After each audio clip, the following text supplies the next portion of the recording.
Observer, décortiquer, décrypter le comportement humain avec humour. J'aime regarder les gens avec Émilie sur Fréquence 8. Bienvenue dans votre rendez-vous J'aime regarder les gens. Je suis pour cela accompagnée d'Émilie qui va tenter d'analyser nos comportements du quotidien. Bonjour Émilie. Bonjour à tous. Oui, effectivement, alors moi j'adore regarder les gens, leurs comportements, leurs réactions. Et ce que j'aime le plus, ce sont les habitudes qui me sont totalement étrangères, incomprises. Je les observe, je les dissèque, mais surtout j'essaye de les comprendre. Alors aujourd'hui, je vais vous parler d'un truc qui m'énerve un peu, voire beaucoup. C'est les gens qui font de la politique écologique. Alors, sur principe, l'écologie, c'est plutôt une bonne idée. C'est même carrément indispensable afin de préserver, ou plutôt de tenter de préserver la nature qui nous nourrit. Là où ça commence à déconner sévère, c'est quand les écologistes commencent à faire de la politique. C'est comme si c'était antinomique, parce que l'écologie, c'est une prise de conscience, un équilibre de vie. Rien à voir avec la politique qui doit ménager la chèvre et le chou, le social et l'économie.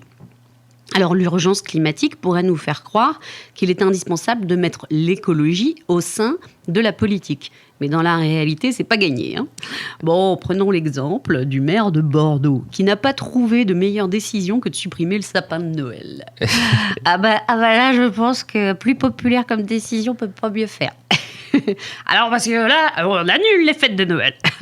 Non, le sapin de Noël. Non, parce qu'à ce train-là, le dîner de Noël, ça va être pâté de tofu, steak de soja et son quinoa, le tout arrosé de l'eau du robinet. Alors, moi là, je dis non. Non, je dis non parce que moi, je trie mes déchets. Je fais mon compost, que j'en ai tellement que je ne sais pas comment m'en servir. J'emballe mes cadeaux de Noël depuis des années dans du papier journal, d'accord, avec du ruban en tissu réutilisable. Je fais gaffe, quoi.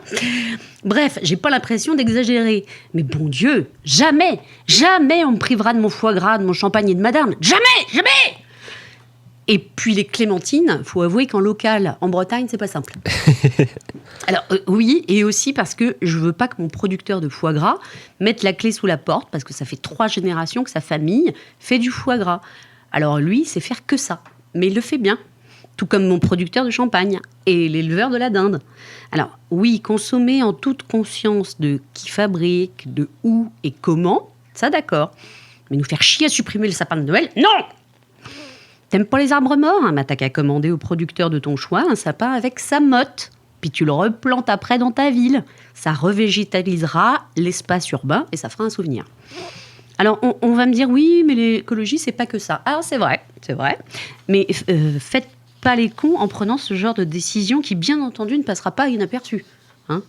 D'ailleurs, si on s'arrête un peu sur les autres décisions, c'est pas vraiment brillant. Parce que on va parler des voitures électriques, si chères aux écologistes, sont quand même le meilleur moyen de polluer. Alors, polluer, mais ailleurs. Loin de nous, en fait. Sans déconner, les voitures électriques sont créées avec des métaux rares utilisés pour les batteries. Ces métaux sont indispensables au développement de la nouvelle société écologique, comme les éoliennes, les panneaux solaires et les fameuses voitures électriques.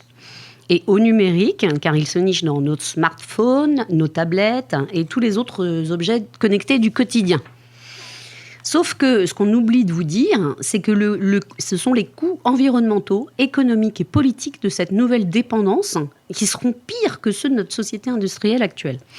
Pour plus de détails, je vous conseille un livre. Alors, je pique un morceau de chronique à ma consoeur Nathalie. Donc, je vous conseille La guerre des métaux rares de Guillaume Pitron. Super intéressant sur ces fameux enjeux et cette dépendance aux métaux rares. Et enfin, je voudrais dédicacer cette chronique à tous ces élus, soi-disant écolos, qui critiquent le Tour de France, qui est quand même l'un des événements qui rassemble le plus les générations. Et puis, moi, je comprends rien. Parce que d'habitude, les écolos, ils nous bassinent avec leur vélo. Alors, moi, j'adhère pas forcément parce que j'habite à 30 bornes de la première grande agglomération.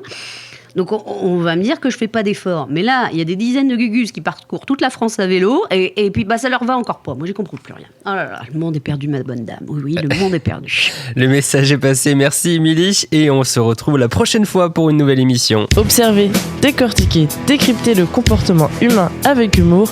J'aime regarder les gens avec Émilie sur Fréquence 8.